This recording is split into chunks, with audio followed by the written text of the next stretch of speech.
Well, hello everyone, and welcome to another episode of Harebrained Games. Today we're going to take a look at Wayfarers of the South Tigris.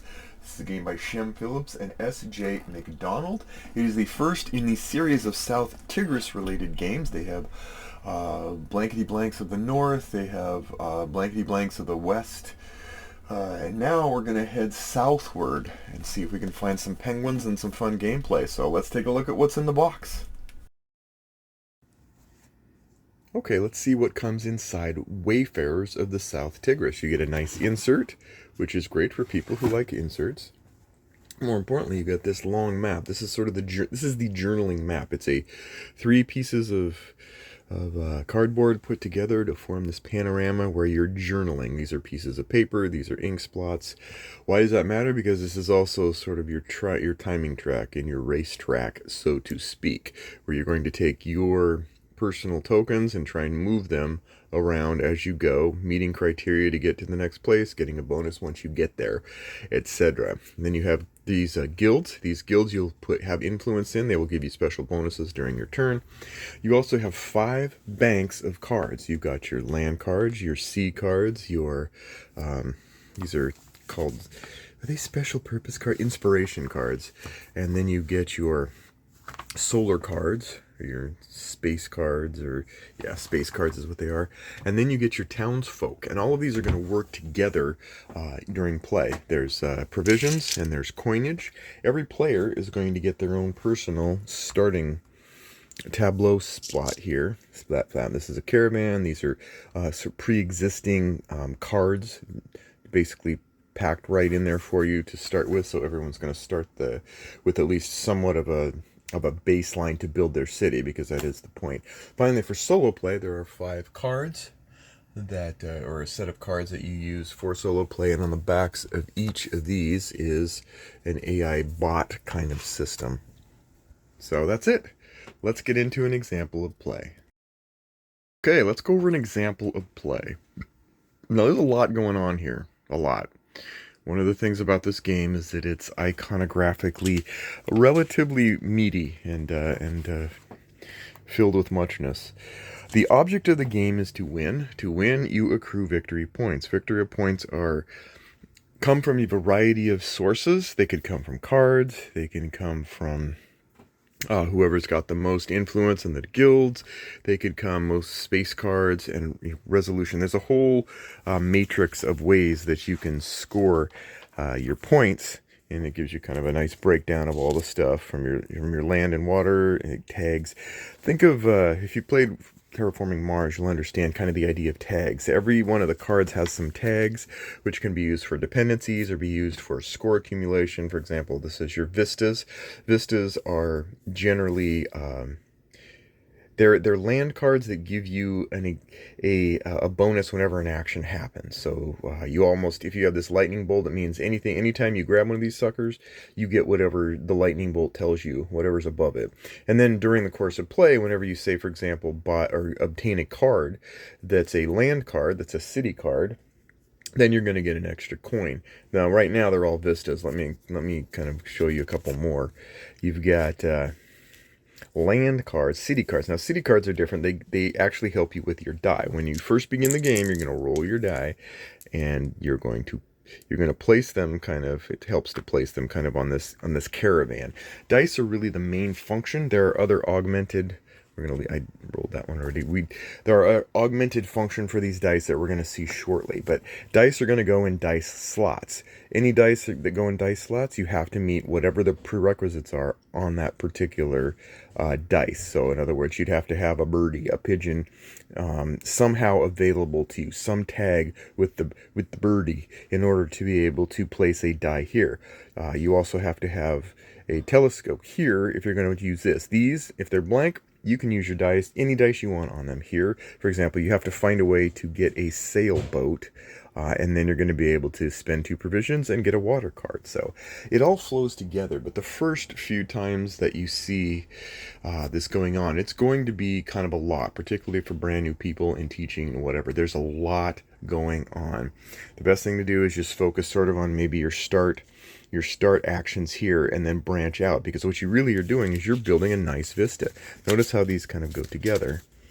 And you'll see just, you're making these kind of nice vistas. You've got your space, you've got your water, you've got your land. It's really actually cool to kind of see it form and come into fruition. So, we're going to replace that out to show you an example.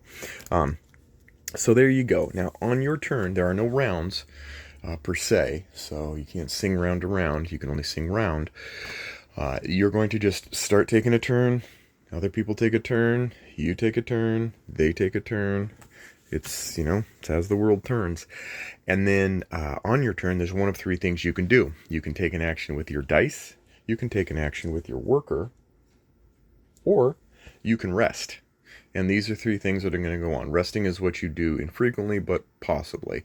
Now, how does the game end? Well, this is the time tracker of the game. Your journaling is the big thing. When you're playing the game, you're building up your little empire, you're building up your vista, you're exploring. The whole idea of the game is you're exploring the heavens, the earth, the seas, and bringing along some guests. And when you do that, you're going to eventually have an opportunity to journal. You journal.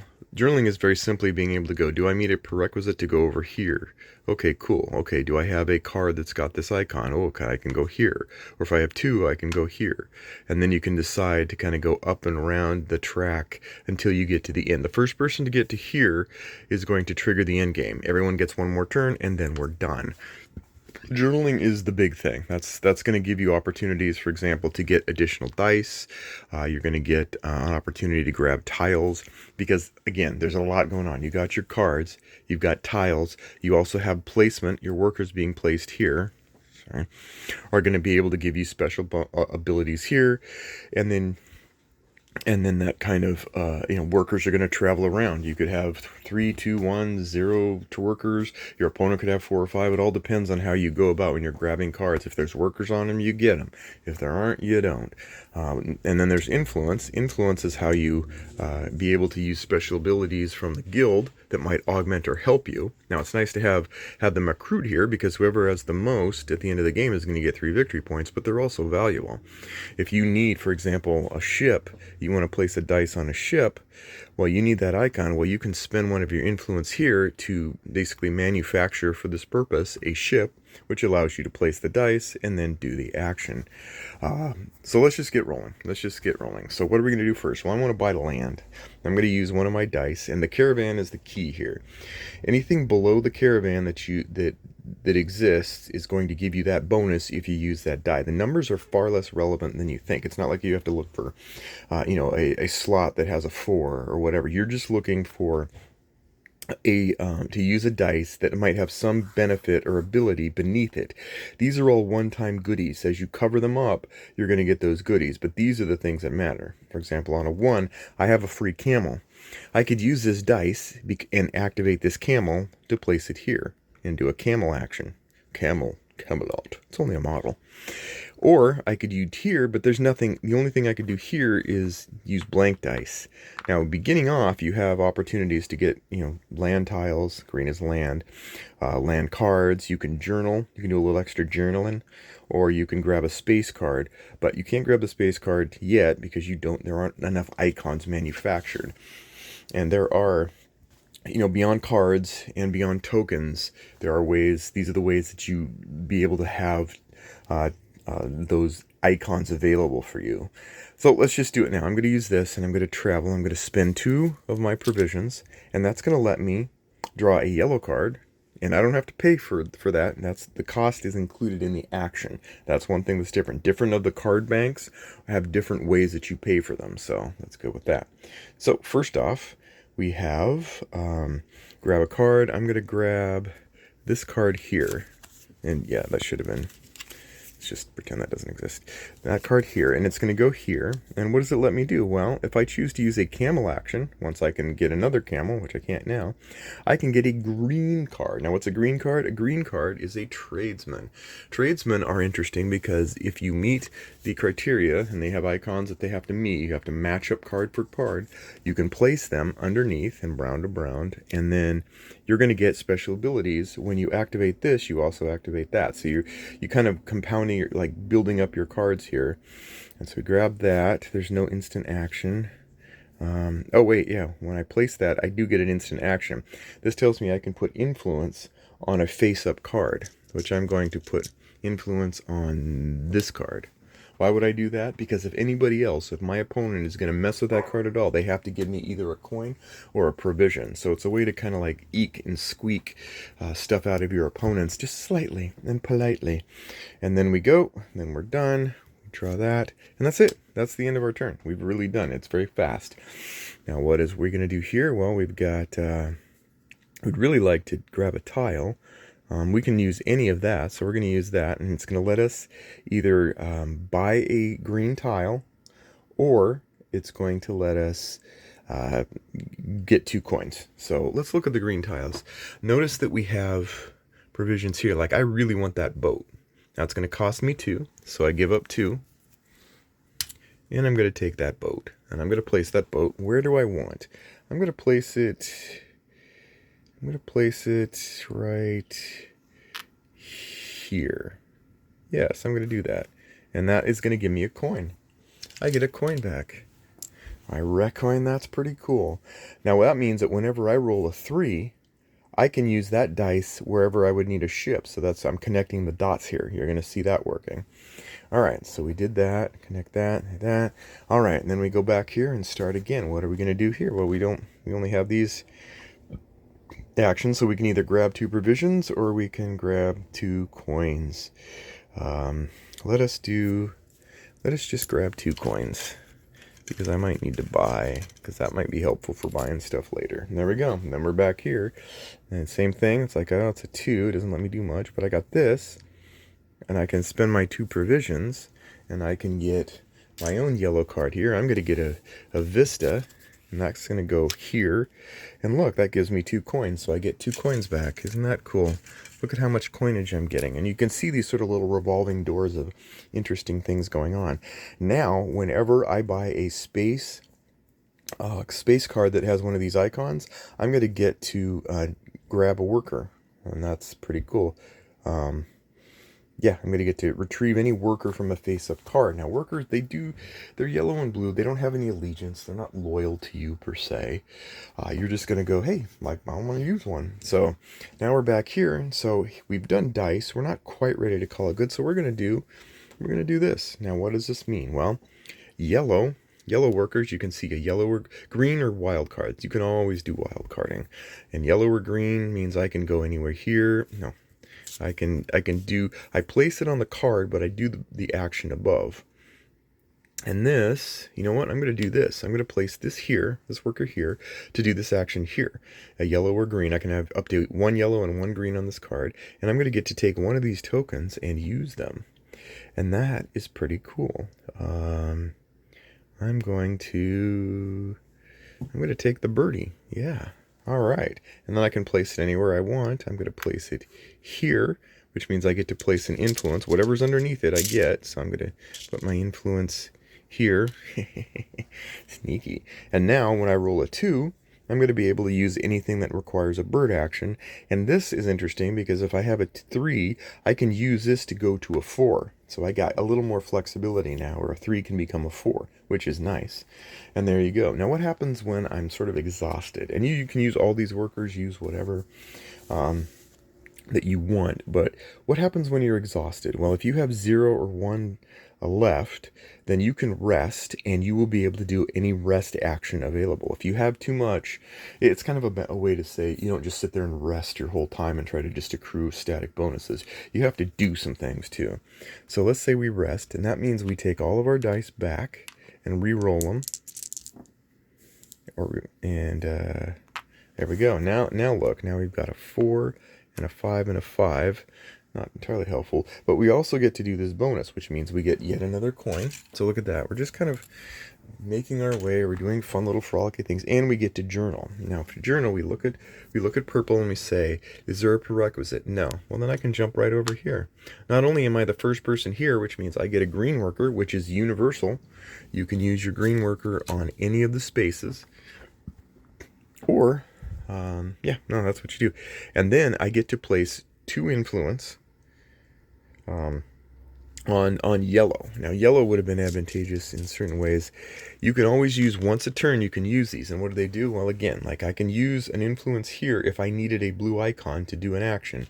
I could use a yellow to be able to increase one dice or two dice one or down, or use one dice up, up twice or down, in order to be able to give me the flexibility. That might be advantageous here, where I don't see a lot of opportunity to do anything but the free actions. And then here, if you journal, you can also take, when you get influence here, take that off and journal twice, so you can be bumping forward and then forward again. Right now, I'm happy where I'm at. So I've got my dice back, I've journaled, I've rolled, I am done, and we're just going to keep moving on. Now, what happens as you fill it out? Well, let me just show you a couple examples here. If I were to say somehow, buy this, or get this using my action, then I would have to pay one coin or one provender to my opponent because they're messing with me. But here's what's more important. If I grab, say, this card and I place it over here, your water cards go over here, and notice just the nice panorama that it makes. Then you're going to get these two instantly. You're going to get a white influence or a yellow influence, and you're going to get to be able to place an influence anywhere. And you get an instant action of being able to retrieve a worker and re-roll a die. And so that's kind of cool. And those just, spread out too. Now, so this is where it gets interesting. When it's time to buy a space card, you have the costs. The costs here are emblazoned. So whereas these, you get the costs in the action. Here, when it's time to get a space card, based on which version or which one you got and how you paid for it, you're going to get them, and you're going to place them. You can place them anywhere above a card, but you can't place them unless there's a card underneath, because that's just not natural. And then here, and the main purpose of these, here's an instant action, but more importantly, you get an opportunity to get victory points. And that's how you're going to get a lot of victory points, is your space cards. And so you do that, you paid the money. I'm just going to say that we paid the money and did all that. And that's how it rolls. There's also an opportunity. These are rare. These inspiration cards are rare, and they exist for one purpose, and that is to double whatever's underneath them. So in this case, if I happen to get 6 green cards, then I'm going to double whatever this does for me. So again, just lots of little ways that things fit in, like little happy trees of choices. And then finally, again, the workers here, for example, this would only work under a water thing, but look under there. So if I were to say do this and bought this, then you buy it for whatever the coined value it is right here. And then place it under here, and then hey, cool. Whenever I rest, not only do I get to journal and get a coin, but I can get 2 provisions as well, as long as I've done enough stuff. After as long as I only have one action to do, one or less.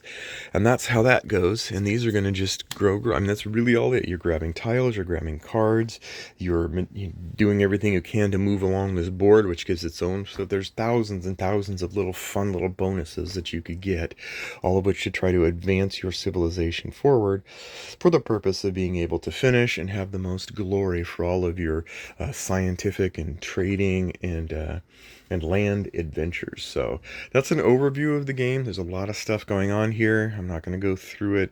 You're just going to keep going on and play, and again, until someone gets to the end of this track. And once they get to the end of that track, then everyone takes one more turn, and then you just go down the list of all the ways that people could have scored points and say, hey, how do we do? Like your land tags, because if you have the more of a certain type of land, you're just going to automatically get victory points. Like if I had 3 cities, then I'm going to get 3 points, etc. And then you get the caravan space cards, and you look at the space cards, and then you look at the caravan, and all your upgrade tiles give you points too. And then you look at your guild majorities. So all in all, that's the best summary I could probably do for this sprawling game. A lot of good playthroughs that are a lot more deliberate and a lot longer than 15 minutes. But for now, I hope you get an idea of what kind of things you can do in Wayfarers of the South Tigris. Let's get into my final thoughts. Okay, final thoughts on Wayfarers of the South Tigris. As always, we go over the cons first, then the pros, and then my final thoughts. Here are some of the cons for Wayfarers of the South Tigris. This is, by and large, generally speaking, with only nominal variation a relatively solitary experience. You are building up your own domain. Again, that's not a negative for a lot of people, but if you're looking for a knockdown, drag out kind of direct conflict kind of thing, this isn't really going to be up your alley. For that, you'll probably want Ancient Civilizations of the Inner Sea. That's an example of a game in this, yeah, simulator. And despite the fact that the game plays relatively smoothly, there are a lot of options. There's a lot of different pockets and pools and places where you're going to be needing to decide if it's a good idea, a partially good idea, a nominally good idea. It's entirely possible that you initially play that you'll get some paralysis of the analysis bone, just because of the nature of all the very varying things being done. As you're looking at the main track, you're looking at the cards that surround it, you're looking at your own tableau, your own choices on your grid, etc. And that can lead to iconographic overload if you're not someone who's like well versed in being able to quickly ascertain. The iconography is standard and it's fine. It's contextual and consistent, but there is a lot of it, as you could see on the back of the rule book, that you're going to have to basically keep in mind, with the tags. There are little tags that match up, particularly since a lot of those icons really do have impact on and affect other things. As far as innovation goes, I don't think there's anything that just strikes me as just thoroughly innovative. There are some things that are clever, the caravan system, for example, and such. But yeah, the caravan system is one thing, and yeah, it's not lacking in just fun ideas. It's just not something that's going to overwhelm you like, wow, this came out of nowhere, this changes the game. Nothing like that. This is a table hog, so it's not something, this box in its nominal size could rival some of the games that come in large scale boxes, and a lot of that's because it does things. I'm not always a big fan of having a map and then having to put a bunch of cards, cards and everything all around it. In this case, it gets a bit of a pass because the actual board is smaller, and that compensates and adds enough room to put stuff. But you're still doing a lot of putting things around and setting things up. The setup is not streamlined, so you're not going to just pull this out, be able to put a few decks out, get everybody's stuff, and then move on. You do have to go in and do some legitimate setup. So not a huge deal, just something to keep in mind when you're going to play.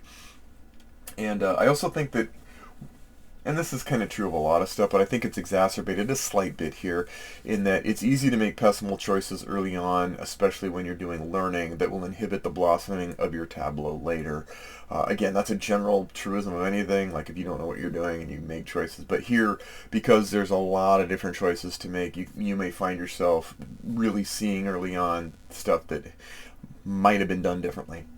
Again, those are the cons. Not a ton of them. There really isn't anything. Just keep those in mind. If any of that is stuff that doesn't make the game sound compelling to you, you may want to pass. On the other hand, let's get into the pros. The artwork is very stylized and cohesive. On the one hand, some of my guys say it's just charming and they really like it. Another friend of mine is like, oh, it's childish and cartoony. I don't think so. It's definitely not like realistic. It doesn't try to be. It's a curious art style, and I personally like it. I think it's fine. I think it's not that different than the games in the previous series as far as art goes, and I think it's a nice touch. I actually think it works well for a reason that I'm going to get to later. I mean, it's stylized and it's cohesive to the topic. It's whimsical. Well, it's not really whimsical. It's not really comical. It's just pleasant. So, and that leads to something cool, which is this pleasing unveiling of your domain over time that's visually stunning. You're not really so much building your tableau as you're sort of painting your tableau with all these pieces that fit together, that blend seamlessly to create this panorama and this picture.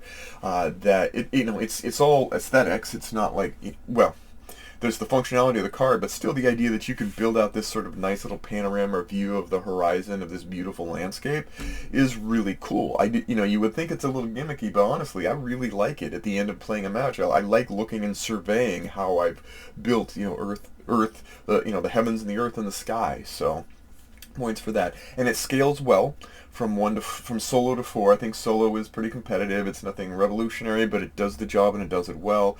2, 3, 4.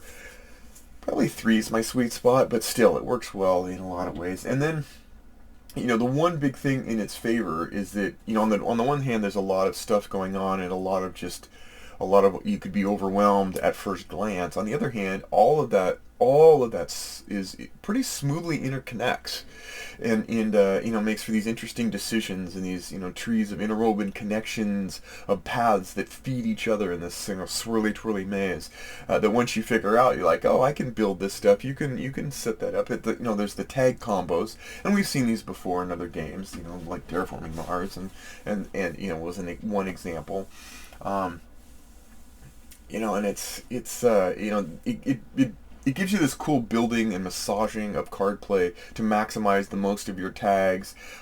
Even despite being overwhelming at times, it still makes for a very fun kind of like combos. Who doesn't love combos? The dice system is intriguing. I like it. I like that it provides limits, but it's not heavy-handed in its constraining. It limits your view, but it doesn't blind you into a choiceless corner at times. You do have options. It works well. It's a nice pleasant balance. The tableau building, as we talked about, is amazing and sprawling. You are building almost a civilized 2D panorama of a glorious landscape, terraforming stars and earth and sky and seas, and then you can just sit back on the seventh day and survey your creation. And I think that's a fun feeling. And finally, the game does something that I always like in games, and enjoy and appreciate, and that's that there's a plethora of baby bonuses, little bite-sized bits of happiness that you can get as you're building here and getting a few things and getting, every decision, every choice is just a fun little nugget to add on, these mini M&Ms of fun that you're going to get as you play through the game. And so if I had to sum up Wayfarers of the South Tigris in one word, it would be pleasant. This is a pleasant game. You're sailing along, you're steering across gorgeous, warm ocean breezes, making micro choices that lead to a pleasant and cohesive whole over the course of the game. And honestly, that's a good thing. I mean, it's not astounding. It has too many gears and pulleys to manage and figure out to be just a breeze, like a Splendor level breeze, but it's not drudgerous. You don't get enough time each turn to bog down into the depth of decision. You make a choice, you do the choice, you move on to the next person. Breadth of decision may be an issue, depth of decision will not. It's not a lot of things bad. And yet, there's not a lot of things outstanding either. What it is pleasant. And looking back at some of the previous stuff, Raiders of the North Sea Line, or the North Sea Line, I thought was solid.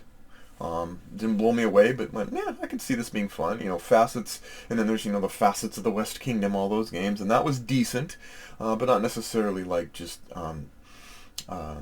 something that just evoked me to continue playing or just get into that whole series. Wayfarers, on the other hand, bumps it up for me.